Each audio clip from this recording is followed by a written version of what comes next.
नमस्कार, मैं हूं स्वाति। आप देख रहे हैं न्यूज़ 11 डिजिटल।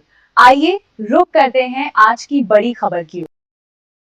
मथुरा में पदयात्रा खत्म करते हुए संजय सिंह ने यूपी सरकार पर सीधा हमला बोला।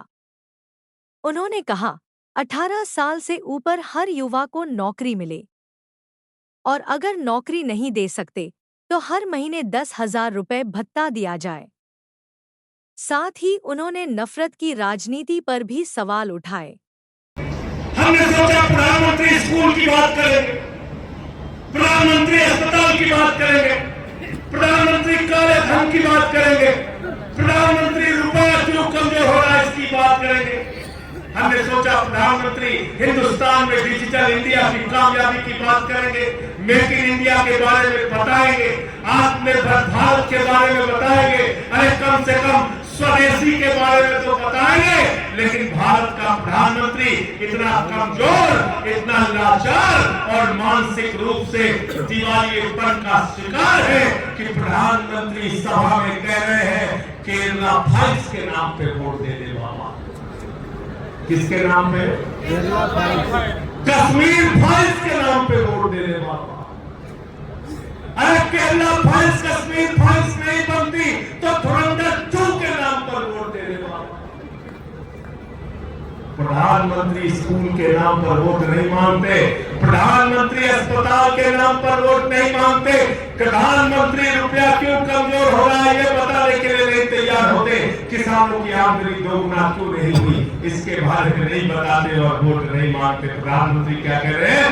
फिल्म के नाम पर वोट दे। किसके नाम पे?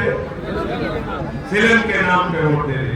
मैंने मोदी जी से कहा, मोदी जी केरला फाइल्स के नाम पे वोट मांग रहे हो, कश्मीर फाइल्स के नाम पे वोट मांग रहे हो, देश के लोगों से कह रहे हो केरला फाइल्स देखो, कश्मीर फाइल्स देखो। मैं तुमसे कहना चाहता हूं एफसीन फाइल्स देखो, मणिपुर फाइल्स देखो, हिंदुस्तान के गरीबों की फाइल्स देखो। संजय भैया संघर्ष करो, संजय भैया संघर्ष करो। उसके लिए प्रधानमंत्री तैयार नहीं। असम में चुनाव हो रहा, वहां के मुख्यमंत्री का भाषण मैंने सुना। हेमंत विश्व शर्मा कहते हैं मुसलमानों के यहां से सामान मत खरीदना। क्या कहते हैं? मुसलमानों के यहां से सामान मत खरीदना। मैंने अंधभक्तों से कहा, अंधभक्तों, भाजपाइयों, अगर मुसलमानों के यहां से सामान नहीं खरीदना है तो तय करो जो गैस मुसलमानों के देश से आती है, कतर से आती है, कुवैत से आती है, यूएई से आती है, इराक से आती है, उसको नहीं खरीदोगे, अपने घर में खाना नहीं बनाओगे मुसलमानों के देश से आने वाली गैस से। और मोदी जी से भी कहो तय करें जो डीजल और पेट्रोल मुसलमानों के देश से आ रहा है उससे गाड़ी नहीं चलाएंगे। सारे के सारे अंधभक्त पैदल चलेंगे, लकड़ी से खाना बनाएंगे, न गैस का इस्तेमाल करेंगे, न तेल का इस्तेमाल करेंगे। और जाओ तय करो मोदी जी के साथ मिलकर फैसला। बताओ, ये कह रहे हैं कि लकड़ी से नहीं, नाली के गैस से बनाएंगे। किससे बनाएंगे? नाली की गैस से। भैया मैंने बहुत कोशिश किया, चाय बनी नहीं। मैंने तो बहुत कोशिश किया नाली के गैस से चाय बनाने के लिए, बनी नहीं चाय। इसलिए आपसे कहने के लिए आया हूं, ये 4 चरण की यात्रा अभी खत्म हुई है, 4 चरण की यात्रा अभी और बाकी है। और अगली हमारी यात्रा पश्चिम प्रांत में होगी, क्रांतिकारी धरती मेरठ से होगी, मेरठ से।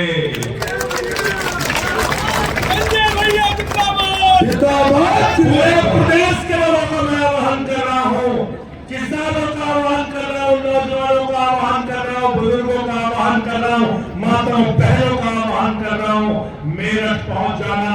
आंदोलन में कंधे से कंधा मिलाकर हम सब लोगों को चलना। रोजगार तुमको देना होगा, रोजगार तुमको देना होगा, छोड़ना होगा। मेरठ से यात्रा आपको करनी है। अगली यात्रा मेरठ से गाजियाबाद की, उसका ऐलान अलग से तारीख में बताऊंगा। सवाल लेकिन क्या है? वही रोजगार का सवाल, वही सामाजिक न्याय का सवाल। और जब हम रोजगार की बात करते हैं तो जो हमारे नौजवान परीक्षाएं देते हैं, पेपर लीक हो जाता है, सिपाही की परीक्षा का पेपर लीक, दरोगा की परीक्षा का पेपर लीक, क्लर्क की परीक्षा का पेपर लीक, टीचर की परीक्षा का पेपर लीक, पीसीएसए का पेपर लीक, यहाँ तक कि हाई स्कूल और इंटर का भी पेपर लीक हो जाता है। योगी बाबा की सरकार पेपर लीक सरकार है। इससे उत्तर प्रदेश को बचाना है नंबर 1। जब हम रोजगार की बात करते हैं तो हम नौजवान की भी बात करते हैं जो आत्महत्या करने के लिए मजबूर है, जिसका पेपर लीक हो जाता है। हम बात करते हैं शिक्षा मित्र की, आशा बहुओं की, आंगनबाड़ी की, रोजगार सेवक की, शिक्षा निदेशक की। हम बात करते हैं रेडी पटरी पे दुकान लगाने वाले व्यापारियों की भी, लघु और कुटीर उद्योग चलाने वाले लोगों की भी, छोटे व्यापारियों की भी बात करते हैं। रोजगार सबका होता है। किसान जो हमारा बेरोजगारी की मार झेल रहा है, वो भी, उसके लिए भी रोजगार बहुत बड़ा मुद्दा है। तो एक बड़ा सवाल है रोजगार, और दूसरा सवाल है सामाजिक न्याय का। जाति धर्म के आधार पे कब तक राजनीति करोगे? ये कब तक मजहबी नशा बांटिएगा? ये कब तक मजहबी नशा बांटिएगा? ये उन्मादवादी हवा बांटिएगा? ये मंदिर, ये मस्जिद, शिवालय की जिसमें वतन ही ना होगा तो क्या बांटिएगा? संजय सिंह जिंदाबाद। वतन ही ना होगा तो क्या बांटिएगा? इसलिए